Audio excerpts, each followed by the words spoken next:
बिस्मिल्लाहिर्रहमानिर्रहीम। बच्चों, ये आपकी सेकेंड ईयर की बुक है, बुक सेकंड। इसको हमने स्टार्ट किया हुआ है। इसका हमने जो चैप्टर है वो 5th स्टार्ट किया था, ऑन डिस्ट्रॉइंग बुक्स। ठीक है, ऑन डिस्ट्रॉइंग बुक्स जो है वो हमने कल उसका एक पैराग्राफ पढ़ा था। आज हम उसको कंटिन्यू करेंगे। ये है जी ऑन डिस्ट्रॉइंग बुक्स। ये हमने कल इसका जो है वो एक पैराग्राफ पढ़ा था। चूँकि पहले वाले जो 4 चैप्टर थे वो काफ़ी आसान थे। अब आगे आगे आहिस्ता आहिस्ता थोड़े थोड़े मुश्किल चैप्टर आएंगे, इसलिए हम अब ज़रा थोड़ा कम पढ़ा करेंगे। ठीक है, यानी जितनी आपको समझ आ जाए। समझना ज़रूरी है, चाहे कम पढ़ लें। ये नहीं है कि हम ज़्यादा पढ़ रहे हैं और आपको समझ नहीं आ रही, फिर उसका कोई फ़ायदा नहीं है। कल हमने एक पैराग्राफ पढ़ा था, ये वाला। इस पैराग्राफ में वो बताता है कि किस तरह से अखबार में ये ख़बर छपी कि जो ब्रिटिश सोल्जर थे उनको ब्रिटिश अवाम ने 20 लाख से ज़्यादा किताबें जो थी वो पेश की। फिर कहता है अगर इन किताबों का जायज़ा लिया जाए तो पता चलता है कि इनमें से ज़्यादातर तो आम और मामूली किताबें थी, लेकिन इनमें इंतहाई बकवास किस्म की किताबें 20-20 साल पुराने मैगज़ीन भी जो है वो लोगों ने भेज दिए थे। मकसद ये नहीं था कि वो बड़ा प्यार करते थे फ़ौजियों के साथ, बल्कि वो कहता है इनका मकसद ये था कि वो लोग उन किताबों से छुटकारा पाना चाहते थे और उन्हें इस तरह से ये एक मौका मिल गया और उन्होंने अपनी जो बकवास यूज़लेस किताबें थी वो सारी फ़ौजियों को भेज दी। उसके बाद वो कहता है कि किताबें जो हैं, जो फजूल किताबें हैं, उनको ज़ाया कर देना चाहिए। और वो इनकी वजह भी बताता है कि क्यों इनको ज़ाया कर देना चाहिए। इनके वो 2 फ़ायदे बताता है। पहला फ़ायदा वो क्या बताता है, कहता है कि अगर आप फजूल किताबों को ज़ाया कर देंगे तो आपके पास जगह बन जाएगी अच्छी किताबें रखने के लिए। और दूसरी जो वजह वो ये बताता है कि आपके जो आने वाली नस्ल होगी, आपके जो वारिस होंगे, उनको इस मुसीबत का सामना नहीं करना पड़ेगा कि वो आपकी किताबें काट छांट करके तो उनको संभाल के रखें। ठीक है जी, आज सेकंड पैराग्राफ शुरू करेंगे। सेकंड पैराग्राफ है but it is not always easy. अब वो ये कहता है कि किताबें ज़ाया तो कर देनी चाहिए, लेकिन अब वो आगे कहता है but it is not always easy, लेकिन ये हमेशा आसान नहीं होता टू डिस्ट्रॉय बुक्स, किताबों को ज़ाया कर देना। ठीक है, लेकिन कहता है किताबों को ज़ाया करना हमेशा आसान नहीं होता। They may not have as many lives. वो कहता है इनकी इतनी ज़्यादा ज़िंदगियाँ नहीं होती एज ए कैट, जितनी एक बिल्ली की होती हैं। क्या मतलब? इसका मतलब ये है कि कुछ लोग ये समझते हैं कि बिल्ली जो है उसके कई जन्म होते हैं। आपने अगर एक दफ़ा एक बिल्ली पाल ली है या एक बिल्ली जो है वो आपके घर रहना शुरू हो गई है, तो फिर आप उससे पीछा नहीं छुड़वा सकते। आप जो मर्ज़ी कर लें, जहाँ मर्ज़ी उसको छोड़ें, वो फिर वापस आ जाती है। तो कहता है कि उनकी एक बिल्ली जितनी ज़िंदगियाँ नहीं होती, but they certainly die hard, लेकिन सर्टनली यकीनन वो मुश्किल से मरती हैं। यानी किताबें जो हैं उनकी एक बिल्ली जितनी ज़िंदगियाँ नहीं होती, लेकिन किताबें मरती मुश्किल से हैं, यानी उनको ज़ाया करना मुश्किल है। And it is some time difficult, और समटाइम्स बाज़ का डिफ़िकल्ट मुश्किल हो जाता है टू फाइंड, तलाश करना है स्कैफल्ड, एक स्कैफल्ड का मतलब होता है सूली, फांसी, घाट, गैलोज जिसको कहते हैं ना, GALLOWS। एक सूली या फांसी की जगह या फांसी घाट तलाश करना फॉर देम, इनके लिए, किताबों के लिए मुश्किल हो जाता है।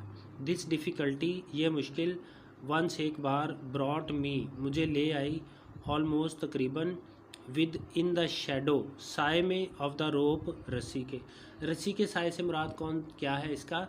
ये जो रस्सी है ये फांसी वाली रस्सी है। ठीक है, यानी वो कहता है कि एक बार यही मुसीबत जो थी वो मुझे तकरीबन फांसी के पास ले गई, मेरी मौत के करीब ले गई। I was living in a small, मैं रहता था एक छोटे से, एज शेक्सपियर वुड से, जैसा कि शेक्सपियर कहा करता था, heaven kissing flat in Chelsea में एक हेवन किसिंग फ्लैट। हेवन का मतलब आसमान, किसिंग छूता हुआ, फ्लैट इन चेल्सिया में, यानी चेल्सिया में आसमानों को छूते हुए एक फ़्लैट में रहता था। आसमानों को छूते हुए फ़्लैट से मुराद यानी बहुत ऊंचे फ्लैट में मैं रहता था। एंड बुक्स, और किताबें, of inferior minor words, inferior और माइनर दोनों का एक ही मतलब है, मामूली, और दोनों ही एक दूसरे के सिनोनिम है। ठीक है, ऑर्डनरी जिसको हम कहते हैं। वर्ड्स का मतलब शायरी, ग्रेजुअली का मतलब आहिस्ता आहिस्ता, स्लोली, अकामुलेट का मतलब जमा होना, गैदर्ड।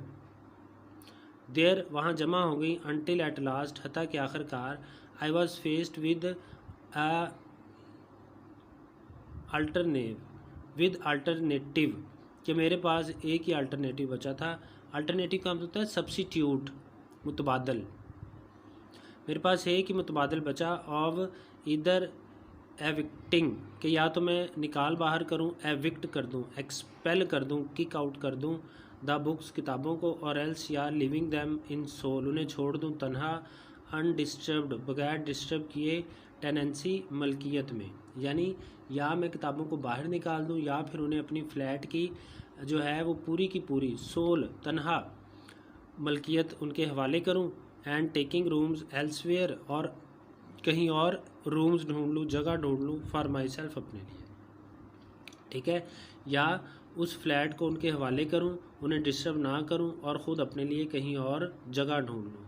नाउ अब no one would have bought these books, अब इन किताबों को कोई नहीं ख़रीदता। I therefore had to throw them, इसलिए मुझे उनको फेंकना था, अवे दूर, और वाइप दैम ऑफ या उन्हें वाइप ऑफ करना था। वाइप ऑफ का मतलब मिटाना, रिमूव करना।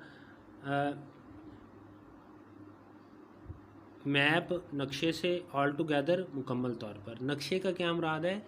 दुनिया के नक्शे से, और मुझे उनको दुनिया के नक्शे से मुकम्मल तौर पर मिटाना था। बट हाउ, लेकिन कैसे? There were scores of them, वो बीसियों थी। स्कोर 20 को कहते हैं, ये आपने फर्स्ट ईयर में बार बार वर्ड पढ़ा है। वो बीसियों थी। I had no kitchen range, मेरे पास किचन नहीं था, किचन रेंज नहीं था। And I could not toast them on the gas cooker, मैं उन्हें टोस्ट भून नहीं सकता था गैस कुकर पर, ठीक है। और कंज्यूम दैम, ना ही उन्हें ज़ाया कर सकता था, सर्व कर सकता था, लीफ बाय लीफ, एक एक पेज करके, इन माई स्मॉल स्टडी फायर, अपनी स्मॉल स्टडी फायर में, यानी स्टडी रूम में जो थोड़ी सी आग जल रही होती है उनमें मैं एक एक करके पेज करके किताबों को नहीं जला सकता था। आपको पता है कि पूरी बुक जो है अगर हम उसको आग में फेंक दें तो वो नहीं जलेगी, हमें उसको एक एक पेज करके या दो दो पेजेस करके फेंकना पड़ता है आग में, फिर वो जलती है। फॉर, क्योंकि it is almost as hopeless to try to burn a book, ये इतना ही होपलेस है, मायूसाना है कि किताब को जलाने की कोशिश करना, विदाउट ओपनिंग इट, इसको खोले बगैर, as to try to burn a piece of granite, कि जैसे ग्रेनाइट के एक पीस को जलाना। ग्रेनाइट एक पत्थर का नाम है।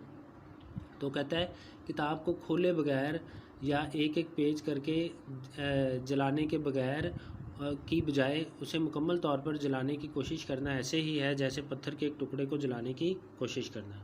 सो लिहाजा इन द एंड, आखिर में, आई डिटर्मिन्ड, मैंने अज़म किया, टू डू टू दैम, कि मैं किताबों के साथ करूँगा, what so many people do to the kittens, जो कि बहुत सारे लोग करते हैं बिल्ली के बच्चों के साथ। किटन्स का मतलब बिल्ली के बच्चे। टाई दैम अप, उन्हें बांधूंगा, and consign them to the river, और उन्हें कंसाइन का मतलब हवाले करना, hand over, to the river, दरिया के, ठीक है। यानी फिर मैंने भी सोचा है कि जिस तरह बहुत से लोग बिल्ली के बच्चों के साथ करते हैं, मैं भी किताबों के साथ वही करूँगा, यानी इन्हें बांधूँ और इन्हें दरिया के हवाले कर दूँ। आई इम्प्रोवाइज्ड अ सैक, इम्प्रोवाइज का मतलब तैयार करना, ठीक है। प्रिपेयर्ड, मैनेज, अरेंज्ड, मैंने एक सैक का मतलब थैला तैयार किया। स्टफ़ द बुक्स, स्टफ़ भरी, द बुक्स किताबें, इनटू इट, इसमें, किताबों को इस थैले में भरा। Put it over my shoulder, इसे अपने कंधे पर डाला, ठीक है। यानी थैले में किताबें भरी और थैले को अपने कंधे पर रखा। And went down the stage, और सीढ़ियाँ उतर गया, इनटू द डार्कनेस, अंधेरे में, और अंधेरे में सीढ़ियाँ उतर गया। अच्छा जी, हमने जो है कल 2 इसके क्वेश्चन किए थे। क्वेश्चन नंबर 3 है, why should bad books be destroyed, बुरी किताबें जो हैं वो क्यों ज़ाया कर देनी चाहिए।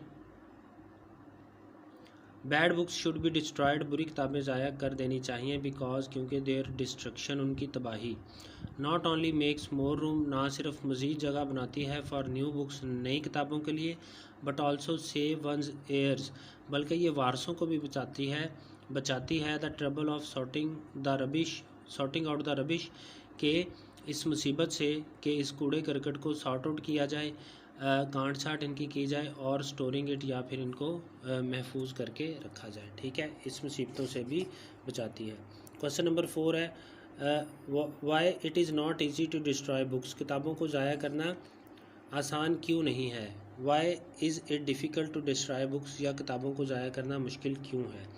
कहता है it is not easy to destroy books, किताबों को it is not easy to destroy books, किताबों को ज़ाया करना आसान नहीं है।